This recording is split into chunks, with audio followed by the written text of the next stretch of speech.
Some things look ready for the trash at first glance. The cable is broken, the case is old, and it only takes up space in the corner. But if you enjoy DIY, you learn not to judge too quickly. Here I have a Samsung adapter, 19 volts, 3.16 amps. It changes wall power into 19 volts DC. If the inside circuit is still good, this old adapter may still be useful for a few small projects.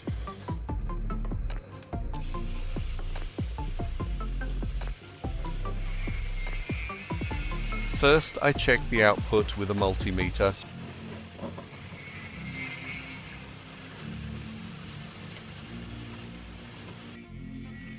It still reads around 19 to 20 volts, so the main power supply is alive.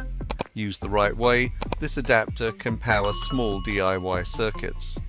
Today, I will turn it into a small workshop power source. I want to try 3 simple ideas with this old power adapter, so I prepare 3 positive wires and 3 negative wires for 3 separate outputs. DIY is a little like getting ready for a game. Every position has its own job. Each wire must go to the right place, and each polarity must be clear. If things are neat from the start, the next steps become much easier. What do you think these 3 outputs will be used for?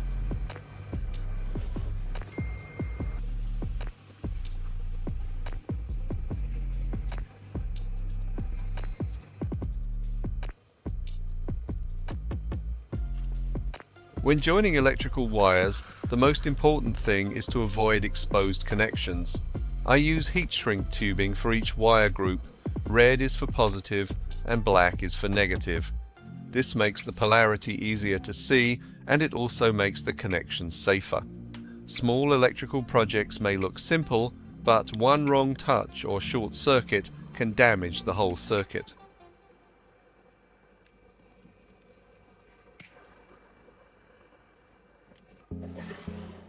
Here I have 3 small plastic boxes with lids.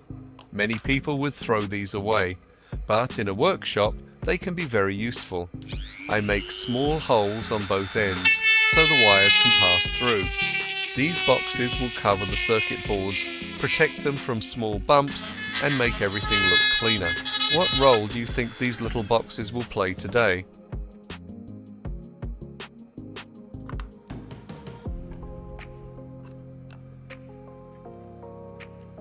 With the boxes ready, I remember a few parts on my shelf. Here they are, 3 DC to DC step-down buck converter boards with digital voltmeters. Simply put, they lower voltage and show the value on the small display. I will show their job clearly in the next steps. Now I use hot glue to hold each board inside a plastic box. The box works like a simple protective cover.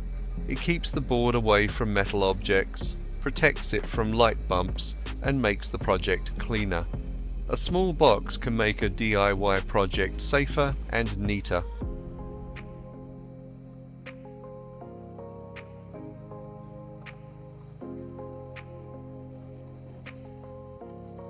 The 2026 World Cup is happening now, and many of us are probably following some intense matches.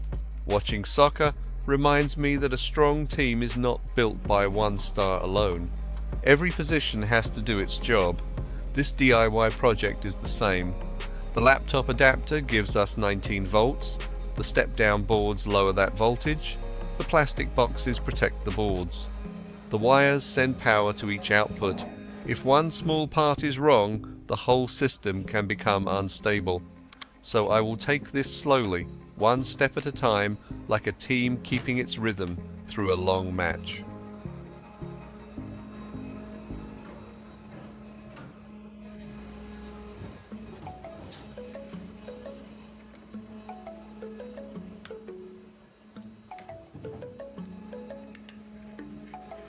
Back to the project. The boards are fixed inside the plastic boxes, and now I start wiring them. At this step I always check the positive and negative sides before applying power. With DC power, reversed polarity can damage a device very quickly. It is much better to slow down here than to fix a mistake later. I also keep the wires separated while working because a clean layout makes testing safer and easier later.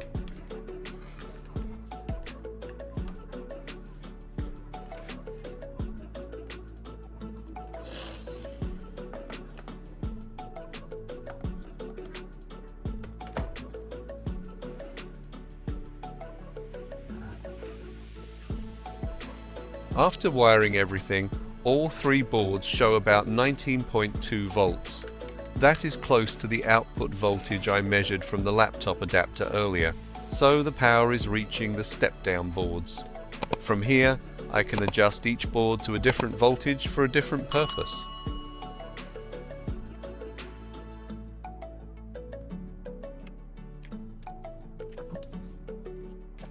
Now I have two alligator clips, and I connect them to one of the boards. When you see these clips, you may already guess the first test. I want to use this board for a short charging test on a 12-volt battery. This is a DC step-down board. It takes 19 volts from the old laptop adapter and lowers it. But I want to be clear, a normal step-down board is not the same as a proper battery charger.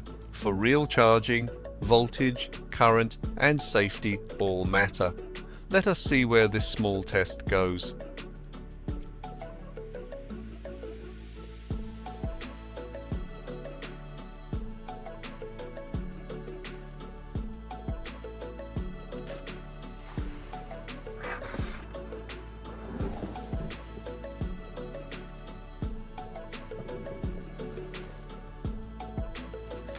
Before charging, I measure the battery voltage.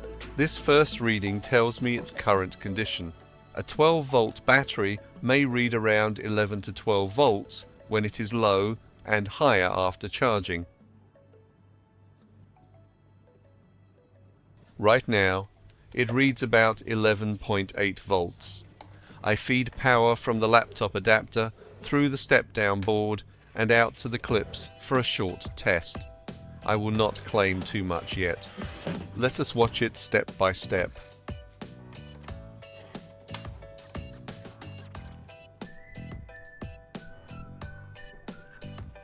I set the battery aside for now and move to the second idea. This is a 4-port USB 2.0 hub. It usually turns one USB input into 4 USB-A ports for a mouse, keyboard, flash drive, card reader, small USB fan or small USB light. For a device like this, I need to adjust the step-down board to exactly 5 volts before powering it.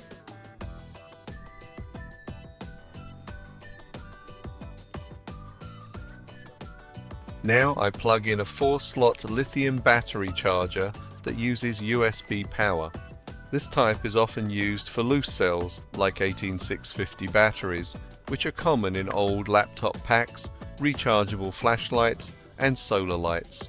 Since this charger needs 5 volts from USB, it fits this output well.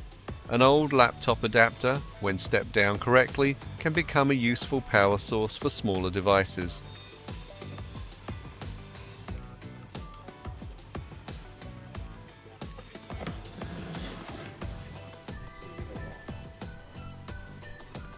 For the last board, I use an old USB Type-C cable with the USB end broken off. Instead of throwing the whole cable away, I reuse the good part and connect it directly to the board. But the important point is this: the voltage must be adjusted to 5 volts first. USB-C does not mean the device can accept any voltage. If 19 volts goes straight into a 5-volt device, it can be damaged immediately.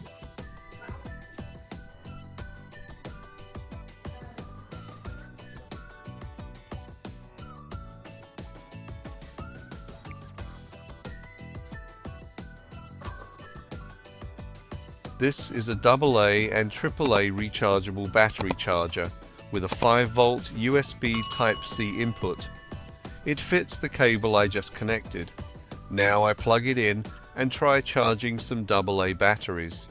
Small jobs like this remind me why I keep old cables in the workshop. Sometimes they look useless, but at the right moment, they save the day.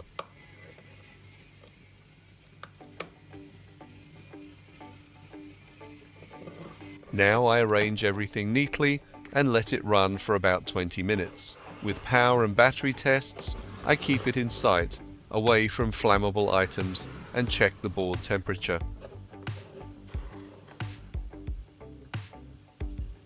First, I return to the 12-volt battery. It started at about 11.8 volts. Now I check it again. This reading shows voltage only, not the battery's real capacity. 13.4 volts. The voltage has gone up. Next are the 18650 lithium cells, rated at 3.7 volts. I check them again to see how the voltage changed after charging with the USB charger. The result is over 4 volts. So the USB charger did its job with these lithium cells. Next, I move to the AA and AAA battery charger and check the last group of batteries.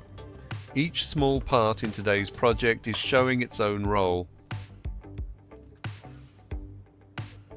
The result is about 1.5 volts.